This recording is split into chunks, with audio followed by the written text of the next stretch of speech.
Look around you. Look at the people you know. Some of them walk into a room and something shifts. The air changes. People turn. People listen. Nobody told them to do that. It just happens. And then there are others.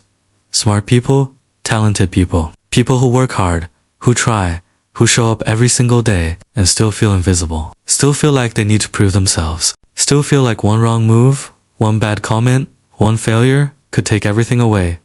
Why? Why do some people seem completely untouchable while others spend their entire lives chasing something they can never quite reach? Why does criticism destroy some people while it seems to fuel others? Why does rejection break some people completely while others use it like fuel? Friedrich Nietzsche spent his entire life studying this question, and what he found wasn't what most people want to hear. The difference isn't talent, it isn't luck. It isn't intelligence or opportunity or the family you were born into. It's something far more dangerous than any of that.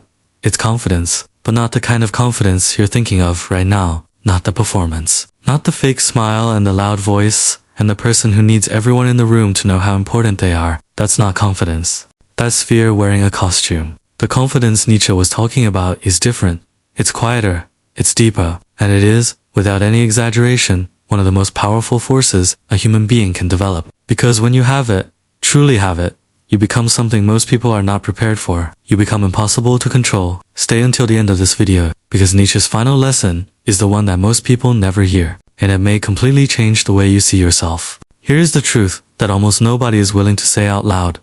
Most people are not lacking ability. They are not lacking intelligence. They are not lacking potential. They are not lacking the raw material necessary to build something remarkable with their lives. What they are lacking is belief in their own power. And that distinction, that single difference, changes everything. You can be the most gifted person in the room and still be paralyzed. Still be silent when you should speak. Still be waiting when you should be moving. Still be shrinking to fit into spaces that were never meant to hold you. And on the other side, you can be someone who, by every external measure, has less talent, less education, less experience. And yet they move through the world like they belong everywhere they go, like the world was made for them, and they simply never forgot it. Nietzsche saw this clearly. He understood something about human beings that most philosophy either ignores or dresses up in complicated language. Society teaches obedience. From the moment you were born, the systems around you, the schools, the institutions, the expectations, the quiet rules that nobody ever writes down, but everybody somehow knows, all of it is designed, whether intentionally or not, to produce people who comply, people who ask permission, people who wait to be chosen, people who measure their own worth by what others think of them. Nietzsche taught something else entirely. He taught self-mastery, and today, we are going to go through exactly what that means, why most people never reach it, and what you can do, starting today, to stop living on the terms of others and start living on your own, because most people are in one, and most of them don't even know it. Think about the decisions you made last week, the things you said, the things you didn't say, the choices you made about how to dress, how to speak, how to present yourself, the moments where you held back, the moments where you pushed forward. Now, ask yourself, honestly, how many of those decisions were actually yours? How many of them were made because of what you actually wanted, actually believed, actually valued, and how many of them were made because of what someone else might think? A parent, a partner, a colleague, a stranger on the internet who doesn't know your name and will never meet you. This is the invisible prison Nietzsche was describing when he wrote about the herd. He wasn't being cruel. He wasn't looking down on people. He was diagnosing something real. Most people do not live their own lives.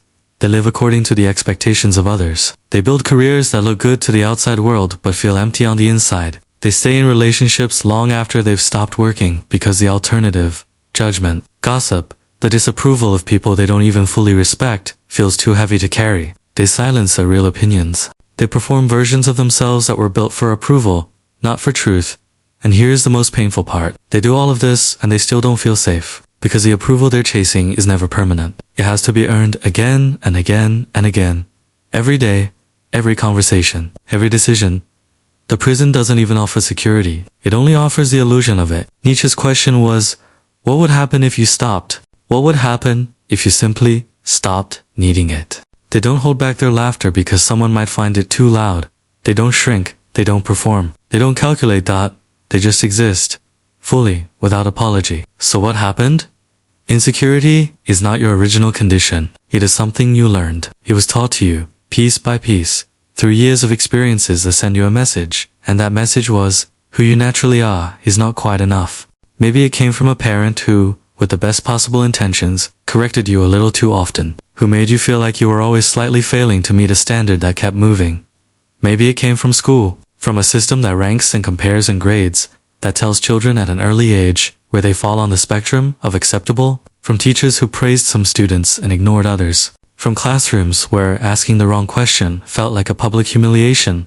Maybe it came from your peers, from the brutal social machinery of growing up, where fitting in felt like survival and standing out felt like danger. Maybe it came from society itself, from the constant, overwhelming flood of images and messages that tell you subtly, persistently, relentlessly, that you are not thin enough, successful enough, confident enough, interesting enough, that there is always someone doing it better, always a standard you haven't reached yet. And then, on top of all of that, there is comparison, the silent poison. We compare our insides to other people's outsides. We see their highlight reel and measure it against our full, unedited experience, and we conclude, again and again, that we are falling short of something. This is where self-doubt lives, not in some deep, permanent flaw in your character, not in some unchangeable truth about who you are. It lives in a story, a learned story, a story that was handed to you by people and systems and experiences that were themselves imperfect, themselves afraid, themselves operating from their own invisible prisons. Nietzsche's insight was radical.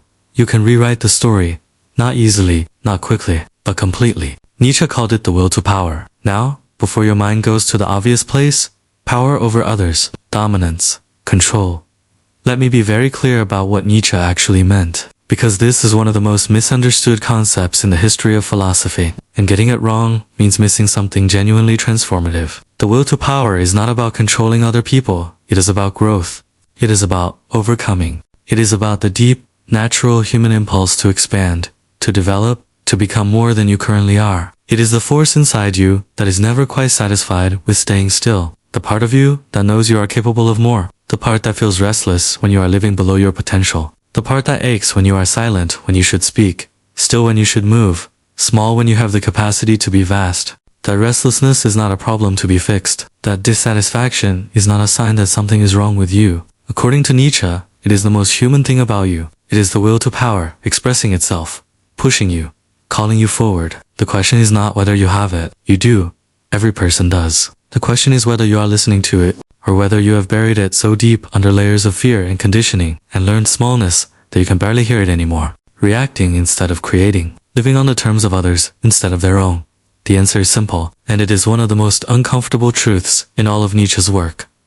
Comfort. The majority choose safety over greatness, not because they're stupid, not because they don't dream, but because the path toward becoming who you actually are is difficult. It requires you to disappoint people. It requires you to be misunderstood. It requires you to fail in ways that are visible, that people will see, that they might use against you. And the human mind, brilliant, adaptive, survival-focused, looks at that path and says, that is not safe. Stay here, stay small, stay familiar. The familiar, even when it's painful, feels safer than the unknown. Even when the unknown is where everything you actually want is waiting. Nietzsche had no patience for this. Not because he was heartless, but because he understood the cost. He understood that the life of comfort, of conformism, of constant safety-seeking, is its own kind of slow destruction. You don't suffer dramatically. You just quietly diminish. Day by day, choice by choice, you become less of yourself. Until one day you look up and realize that the life you're living is something you fell into, not something you built. This is the moment Nietzsche wanted to prevent. This is why his philosophy feels urgent, even now, more than a century after he wrote it. Now let's talk about something that sounds simple, but is actually one of the most powerful psychological shifts a human being can make. The power of indifference. Not indifference to everything. Not emotional numbness. Not becoming cold or disconnected from the world.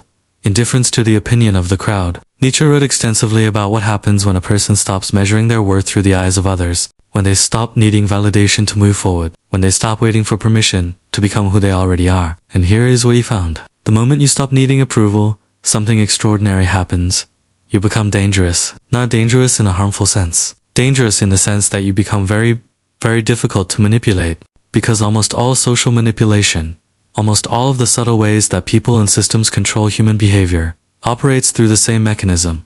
It threatens your belonging. It threatens your approval. It says, if you do that, if you say that, if you become that, people will reject you. And if your sense of self depends on not being rejected, that threat works. Every time. But if it doesn't, if you have built an identity that doesn't require the approval of the crowd to remain standing, the threat has no leverage. It simply doesn't work. This is what Nietzsche meant when he described certain individuals as being beyond the herd's control. Not that they were antisocial, not that they didn't care about people, but that their sense of self was not dependent on consensus. They had an internal compass that functioned independently of external validation and criticism.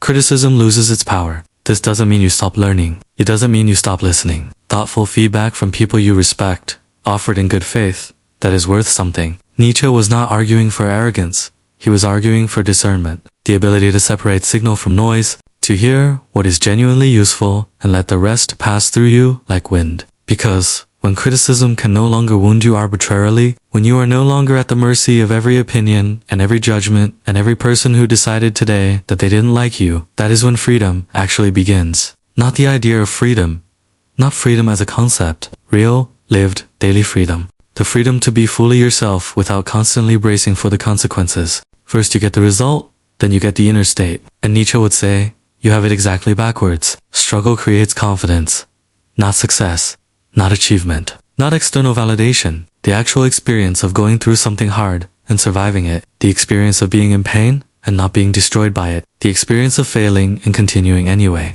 The experience of facing something that terrified you and discovering that you were stronger than you thought. That is where confidence actually comes from. Think about the moments in your life when you felt most capable, most solid, most like yourself. I would be willing to bet that almost all of them came after difficulty, after something that challenged you in a way that felt, at the time, like it might be too much.